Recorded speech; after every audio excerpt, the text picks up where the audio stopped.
기독교인이 아니라도 상담에 관심이 있으면 들어봄직한 최의원의 성경 말씀 나눔 시작하겠습니다.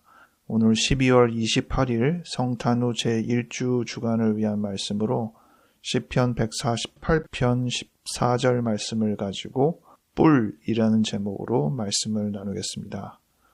오늘이 2025년의 마지막 주일입니다. 그래서 송년주일이라고 하죠. 오늘은 말씀에 대해서 특별히 설명하기보다 오늘 정한 이 본문에 나온 한 단어, 뿔에 대해서 같이 얘기를 나눠보려고 합니다. 뿔 하면 일반적으로 수컷의 특성을 반영하는 표현이기 때문에 상담과 관련하여는 남성성에 대해서 생각을 해보려고 하는데요. 우리가 많이 하는 심리검사인 MMPI, 다면적 인성검사에서 남성성과 여성성을 확인하는 MF 척도, 5번 척도에 대해서 생각을 해보게 됐습니다. 이 척도는 원래 동성애 남성을 가리기 위해서 개발된 척도인데 남성 동성애자를 구분하는데 어떤 변별력을 갖지는 못했습니다. 지금은 이 척도를 가지고 남성과 여성 전통적인 성 역할을 선호하는지의 여부를 확인하는 맥락으로 씁니다. 이 척도의 수치가 올라갈수록 자기 원래 성의 반대 성향이 높다는 것을 반영합니다. 즉 남성에서 MF 척도가 높으면 여성성이 상대적으로 많다는 것을 의미하고 여성의 경우 MF 척도가 높으면 남성성이 상대적으로 높다는 것을 의미합니다. 남성의 경우 여성성이 높다라는 표현은 심미적이고 예술적인 흥미를 가지고 있고 대부분의 남성에 비해서 집안일이나 자녀 양육에 더 많이 관여하는 경향을 갖고요.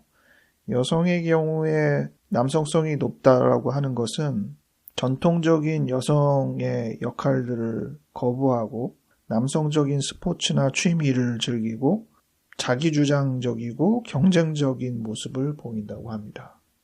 모든 남녀는 다 자기 안에 남성성과 여성성을 다 가지고 있다고 말을 해야 될 것이고 생물학적인 수컷, 암컷의 의미보다는 심리사회적인 특성에 따른 전통적인 성 역할의 개념이라고 할 수 있겠습니다. 그런데 그런 역할들이 서서히 바뀌고 있어서 이 개념도 좀 애매해지긴 하죠.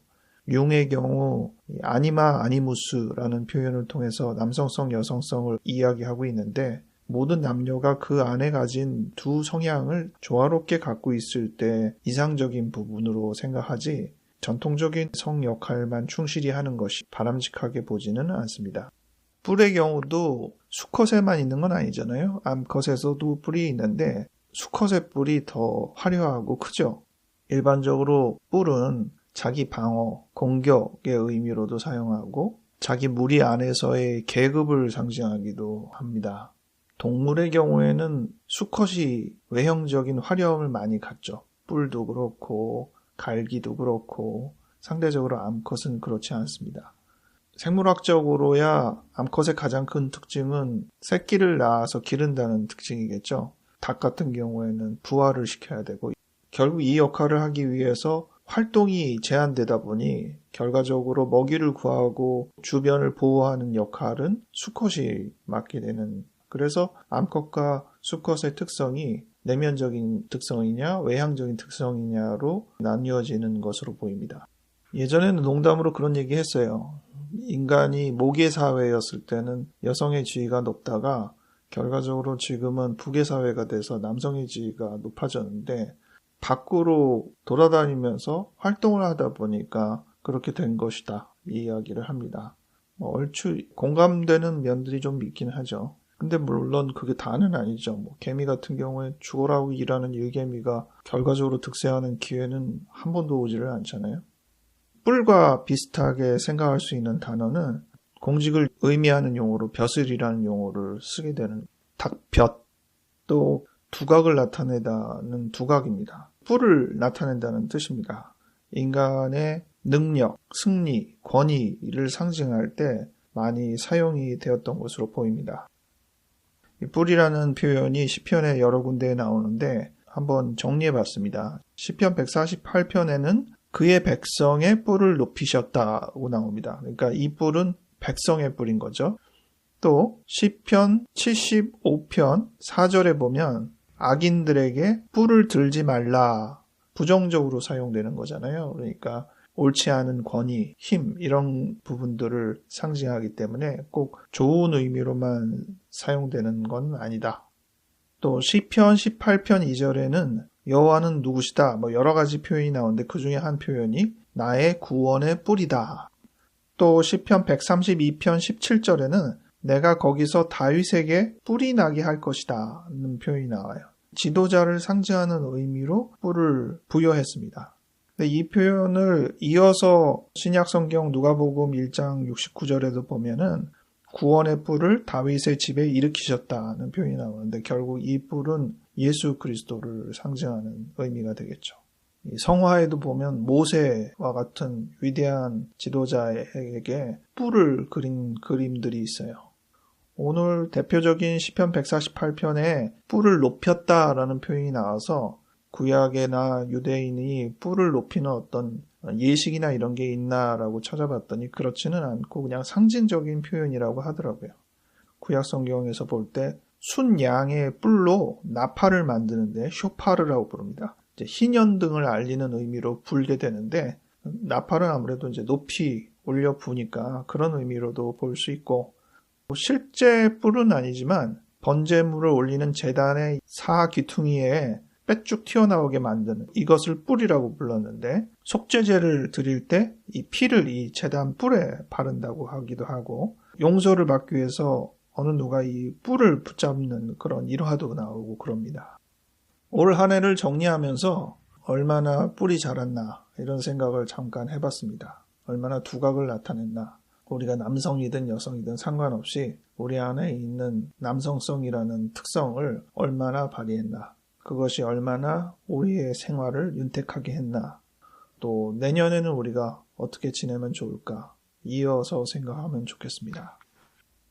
마지막으로는 성경 말씀은 아닌데 불경에 나오는 구절이래요. 근데 공지영의 소설 제목이기도 한데 무쏘의 풀처럼 혼자서 가라는 표현을 잠깐 생각해 보기로 합니다. 무쏘, 코뿔소는 가운데 뿔이 있죠. 2개가 나 있는 뿔도 있어서 뿔이 꼭 하나는 아닙니다. 그런데 가운데 있잖아요. 대부분의 뿔들은 양쪽으로 대칭되어서 나 있는데 혼자서 가라는 의미를 불경에서 이야기하는 뜻은 충분히 잘 알 것 같습니다. 불교의 특성이 그러하니까 기독교는 함께함의 특성을 좀 더 많이 강조하고 사랑에 대한 특성도 많이 강조하게 되지만 이 두 이야기가 사실은 다른 이야기가 아니죠. 혼자여야 함께할 수 있고 함께해야 혼자 있을 수 있는 것이니까요. 그래서 본 회포는 자기 책에서 혼자 있음을 선호하는 사람은 가급적 함께 있음에 더 노력을 기울여야 하고 또 함께 있음을 선호하는 사람은 혼자 있음을 노력해봐야 한다고 이야기했습니다. 공동체에서 지녀야 할 우리의 자세, 또 단독자로서 우리가 하나님 앞에 서는 자세를 생각해 보기에 좋은 내용입니다. 여러분은 올 한 해 얼마나 혼자 지냈습니까? 또 얼마나 함께 지냈습니까? 내년에는 또 어떠할까요? 남성성과 여성성이 한쪽에만 치우쳐서 있는 것이 아니듯 또 혼자 있음과 함께 있음이 한쪽에만 있는 것이 아니듯 우리 모두가 이 조화를 위해서 노력해야 할 것입니다. 올 한 해 어떻게 지냈는지 한번 되돌아보며 올해를 잘 마감하고 내년을 준비할 수 있기 바랍니다. 기도하겠습니다. 하나님 아버지, 우리의 뿔을 높여주셔서 감사합니다.